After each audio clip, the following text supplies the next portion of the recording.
Hello everyone, welcome to all of you. तो भैया आज की अपनी क्लास रहेगी एनईपी की second class one liner format में जो हमने स्टार्ट की थी। तो हमने इसमें ना कर लिए थे चैप्टर 3 का भी हमने थोड़ा सा डिस्कशन ले लिया था कि चैप्टर 3 किसके रिगार्डिंग है। 1 मिनट के लिए क्विक रिवीजन लेते हैं फटाफट। जो मतलब स्टार्टिंग देखें तो आपको मतलब कुछ याद है, मतलब नॉलेज का ना पढ़ने का तभी फायदा होता है जब आप अपनी प्रीवियस नॉलेज को ना मैच करते चलो, साथ रिलेट करते चलो जो आप अब पढ़ रहे हो। तो हमने जो 3 एनईपी पढ़ी थी, एक 68 में आई थी, एक 86 में आई थी और एक 2020 में आई थी। इस टाइम पे इंदिरा गांधी थी पीएम और इस टाइम पे राजीव गांधी थे, इस टाइम पे मोदी थे। अब आपने ना मेरे को एक जो महिला मेंबर थी ना, जो एक्सेप्शन केस मैंने बताया था, उसका नाम बताना है। ठीक है। उसके बाद हमने चैप्टर 2 पढ़ लिया है, पार्ट टोटल 4 है। देखो मैं ना साथ साथ में तुम्हें बताती भी चलूंगी कि मेरा सबका ना अपना अपना तरीका होता है। मैंने लास्ट क्लास में बोला था, ऐसे मत कहने लग जाना कहीं जज करने बैठ जाओ, भाई तुम जज बड़ी जल्दी बन जाते हो। ऐसे मत करना कि ये रट्टे मरवा रहे हैं, ऐसे करवा रहे हैं। भाई जिस चीज में फैक्ट होते हैं ना, जो चीज हमने अपने भेजे में घुसानी होती है अच्छे से, जिनको बदल नहीं सकते, उनको आपको रिलेट करना ही पड़ता है।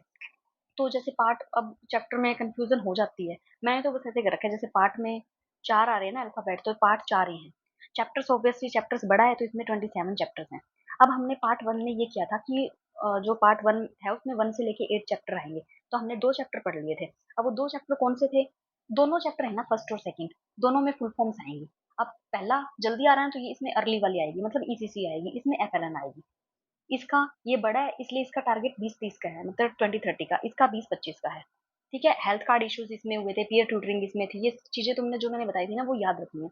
अब अपना थर्ड वाला याद कर लेते। थर्ड में क्या है, ड्रॉप आउट रेशियो को कम करना है। मतलब जो छोड़ के चले जाते हैं ना बच्चे स्कूल, उनको कम करना है हमने। और इसको भी देखो याद करने का तरीका ये है कि जैसे चैप्टर थर्ड है, उसमें 20-30, मतलब इसमें 3 आ रहा है, जो 100% ग्रोस एनरोलमेंट रेशियो करना है। ठीक है। ये 3 वर्ड क्या है, तो अल्फाबेट क्या है इसमें भी, और ये चैप्टर थर्ड में आएगा। फिर अकेडमिक बैंक ऑफ क्रेडिट, मतलब जिसको एबीसी भी कहते हैं, इसकी फुल फॉर्म भी पूछ लेते हैं। मैंने देखी है इसकी पेपर में फुल फॉर्म पूछी हुई है।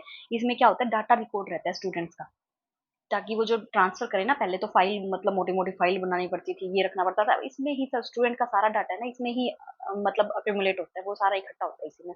न्यूज है जो ओपन स्कूल है, उसका जिक्र इसमें किया हुआ है। और मोस्ट इंपोर्टेंट है वोकेशनल एजुकेशन, इसका वोकेशनल एजुकेशन का भी जिक्र चैप्टर थर्ड में किया हुआ है। तो ऐसे तुम अपना चैप्टर थर्ड याद रख सकते हो। आई होप कि अब तक ना फर्स्ट सेकंड और थर्ड हमने किया है, इसमें तुम्हें कोई डाउट नहीं होगा। देखो ऐसे नहीं कह रही कि मैं सारी चीजें तुमने रखनी है कि फर्स्ट में क्या आ रहा है सेकंड में, लेकिन जो मेन मेन पॉइंट है ना, और ये मेन मेन पॉइंट ही है भाई। अगर तुम देखने लगोगे ना तो थर्ड के भी 17-18 पॉइंट बना रखे हैं उन्होंने उसमें, जो डॉक्यूमेंट है ओरिजिनल उसमें। लेकिन मेन मेन पॉइंट यहाँ पे मैंने लिए, जो मैंने देखे ना पीवाई क्यूज में आए हुए हैं, तो वहां से मैंने जो चीजें मेरे को लगी इंपॉर्टेंट वही उठाई है मैंने। तो ये तो ऐसी चीजें हैं जिनको तुमने बिल्कुल भी स्किप करने के बारे में सोचना ही नहीं है। अगर तुम्हारा ज़्यादा ही मन हो ना, तुम उसमें जाके देख सकते हो, उसको पढ़ सकते हो, अगर किसी ने सारे का सारा ही करना हो तो। उसके बाद अपन चैप्टर 4 की बात कर लेते हैं। अब चैप्टर 4 है, उसमें करिकुलम और पेडागोजी, मतलब जो करिकुलम चलेगा ना, अब इसको तुम ऐसे याद रख सकते हो। देखो 5+3+3+4, ये 4 का है ना, तो इसका जिक्र भी 4 में ही है। इसको हम पहली वाली क्लास में अच्छे से डिस्कस कर चुके थे कि 5 में क्या आएगा। ये बार बार चीजें बताने की नहीं है, मैंने तुम्हें पहले ही बोल दिया। इसको तुमने अच्छे से घोट के रख लेना है, इसको तो तुमने याद करना ही करना है। तुमसे चाहे एज पूछ ले इसमें से, चाहे तुमसे क्लास पूछ ले, तुम्हें सब अच्छे से आना चाहिए। तो पहली फाउंडेशनल स्टेज है अपनी, इसमें मैंने फिर भी ये चीजें लिख दी हैं, जिसमें brain development, learning by doing, इसकी बात की है। प्रिपरेटरी स्टेज है 8 से 11 साल, इसमें थर्ड फोर्थ फिफ्थ क्लास आएगी। नॉलेज ऑफ साइंस मैथ और आर्ट्स की बात की है, लैंग्वेज नॉलेज की बात की है। ये चीजें याद रखनी है तुमने। उसके बाद मिडिल स्टेज है, इसमें वोकेशनल एजुकेशन की बात की है, और ये कहाँ से स्टार्ट हो जाएगी, क्लास 6 से। ये भी पीवाई क्यू है। अब मैं ये नहीं कह रही कि ये P Y Q M R E M R S का ही है पक्का भी, जिसके भी पीवाई क्यू मिले ना तुम्हें, चाहे एनईपी के किसी के भी मिले, तुमने वो ध्यान रखने हैं। जरूरी नहीं, मतलब कंटेंट अगर सेम है ना तो वो रिपीट भी तो हो सकता है, या वो ऐसे करेंगे कि नहीं ये अगर सीटेट में आ चुका है ना तो हम इस पेपर में नहीं देंगे, ऐसा कुछ होने वाला नहीं है। जहां से भी जो भी मिले ना उसको पकड़ लेना है पीवाई क्यू को, और वो याद रखने हैं। और फिर सेकेंडरी स्टेज है, इसमें 14 to 18 ईयर्स आएंगे। इसमें भी 2 फेजेस में डिवाइड किया हुआ है इसको, एक तो है फर्स्ट फेज और एक है सेकंड। फर्स्ट फेज में आएगी क्लास 9 और 10, इसमें आएगी क्लास 11 और 12। इसमें क्या क्या चीजें हैं, सिलेक्शन होने लग जाता है सब्जेक्ट का, मतलब वो सिलेक्ट कर सकते हैं। और इसमें डेप्थ नॉलेज होगी सब्जेक्ट की, मतलब स्टूडेंट जब पढ़ेगा ना तो उसको गहराई से अपना सब्जेक्ट पढ़ना पड़ेगा। 360 डिग्री प्रोग्रेस कार्ड है, उसकी बात की हुई है इसमें, मतलब होलिस्टिक रिपोर्ट बनेगी, उसकी सारे एस्पेक्ट्स को ध्यान में रखा जाएगा, चाहे वो फिजिकली है, चाहे इमोशनली है, चाहे कोग्निटिवली है, चाहे साइकोमोटर डोमेन है, उसका सब तरह से उसका प्रोग्रेस कार्ड बनाया जाएगा। उसके बाद परख का जिक्र है इसमें, जो फुल फॉर्म आ रही है ना इसमें, ये भी हमने अच्छे से करनी है। जैसे परख की फुल फॉर्म है performance assessment review and analysis of knowledge for holistic development, परख के बारे में इसमें बात की हुई है। और एनसीएफ एससी, स्कूल एजुकेशन के लिए जो नेशनल करिकुलम फ्रेमवर्क बनेगा वो इसकी जिम्मेदारी है बनानी, जो करिकुलम बनाने की जिम्मेदारी है वो स्कूल एजुकेशन के लिए इसकी है। और उसके बाद मोस्ट इंपोर्टेंट है ये VPYQs है, 10 days backless period 6 to 8 class के लिए। चाहे वो इसमें डेज दे दें कि कितने दिन का है, चाहे वो इसमें ग्रेड पूछ लें कि कितने दिन का है, चाहे वो उसमें चैप्टर पूछ लें कि कौन से चैप्टर में, चैप्टर भी आपको याद रखना है कि फोर्थ में है। अब देखो बेशक आपने ना ये पढ़ रखा हो 10 days बैकलेस पीरियड, लेकिन आपने ये नहीं पढ़ा होगा कि चैप्टर फोर्थ में, तो हमें मतलब ना कुछ नहीं पता कि क्वेश्चन का फॉर्मेट किस तरीके से हो सकता है। ये जो इंपॉर्टेंट चीजें ना ये इसमें हम इसमें डिस्कशन करते चलेंगे इसके बारे में। उसके बाद है चैप्टर फिफ्थ, और चैप्टर फिफ्थ में आएंगे टीचर्स। तो अपना चैप्टर फिफ्थ देख लेते हैं हम। इसमें है कि जो 4 ईयर, ये आपने भी सुना होगा, इंटीग्रेटेड बीएड प्रोग्राम है, ये स्टार्ट हो चुका है 4 ईयर का, और ये 2030 तक इसका टारगेट है कि यहाँ इस तक ये लागू हो जाना चाहिए। उसके बाद टेट है, कंपलसरी कर दिए हैं, चाहे वो कोई सा भी किसी भी स्टेट में पढ़ा रहा हो, उस स्टेट का टेट जो है वो कंपलसरी है। और इसके बाद एक ये मोस्ट इंपोर्टेंट पॉइंट है, जो टीचर्स को है 50 आवर्स का, ये इसमें से कट गया शायद यार, यहाँ पे 50 आवर्स आएगा, एटलीस्ट 50 आवर्स का एक कोर्स है, वोकेशनल कोर्स 1 ईयर में वो होना चाहिए उसके पास। इसको कंटिन्यूअस प्रोफेशनल डेवलपमेंट कोर्स भी बोलते हैं, ये आपने ध्यान रखना है। और अब ये भी उसमें ऐड कर दिया कि टीचर्स की ना मतलब जो नॉन रिलेटेड है, जो टीचिंग से रिलेटेड नहीं है ना, उसमें कोई भी उसकी ड्यूटीज नहीं लगाई जाएगी। पहले तो भेज देते थे टीचर्स को, अभी तक भी भेज रहे हैं, मतलब इसीलिए तो अब ये पूरी तरह से ऐसे नहीं है कि पूरी तरह से ही लागू हो गया, ये धीरे धीरे काम चल रहा है इस पे। इलेक्शन हो गए जैसे, या फिर जनगणना होगी, सब कामों में टीचर्स का रोल होता है, टीचर्स को तो पकड़ के कहीं पे भी पहुंचा देते हैं। तो इन चीजों में अब जो नॉन रिलेटेड है ना टीचिंग से, उसमें टीचर्स का कोई रोल नहीं होगा। Teachers can teach in the manner they find most effective. जो टीचर्स को इजीली ऐसे लगता है ना कि हाँ हम इस तरीके से पढ़ाने में सेटिस्फाई हैं, तो वो उसी तरीके से पढ़ा सकते हैं बच्चों को। उन पे कोई दबाव नहीं डालेगा, नहीं तुमने इसी मेथड से पढ़ाना है, यही मेथड फॉलो करना है, यही स्ट्रेटेजीज लेनी है, ऐसा कुछ भी नहीं है। टीचर अपने तरीके से पढ़ा सकता है। उसके बाद चैप्टर 6 के बारे में बात कर लेते हैं। चैप्टर 6 में है equitable and inclusive education, learning for all. अब सीधा ये दे देते हैं पॉइंट कि लर्निंग फॉर ऑल है, ये हमने सबने सुन रखा है कि एनईपी में है, लेकिन ये कौन से चैप्टर में है? चैप्टर 6 में। जो सोशल, ये एक ये आपने फुल फॉर्म ध्यान रखनी है, एसईडीजी की, सोशल इकोनॉमिकल डिसएडवांटेज ग्रुप। इनके लिए क्या है? फ्री एजुकेशन है, फ्री फूड है, फ्री रेजिडेंस है, और फ्री ट्रांसपोर्ट फैसिलिटीज है। इनमें से कोई भी एक ऐड करके मतलब एक्स्ट्रा दे सकते हैं, या कोई भी कम करके दे सकते हैं, आपसे इंटरेक्ट पूछ सकते हैं, तो ये आपने ध्यान में रखनी है।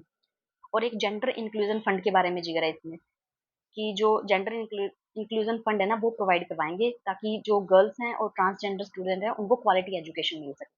तो ये छोटा सा ही है, देखो टीचर ये वाला जो चैप्टर 6 है, इसमें आपने 2-3 पॉइंट ही ऐसे हैं जो आपने याद रखने हैं, तो इजीली याद रह जाएंगे ये। उसके बाद अपना चैप्टर 7, इसमें क्या है? Efficient resourcing of effective governance through school complexes.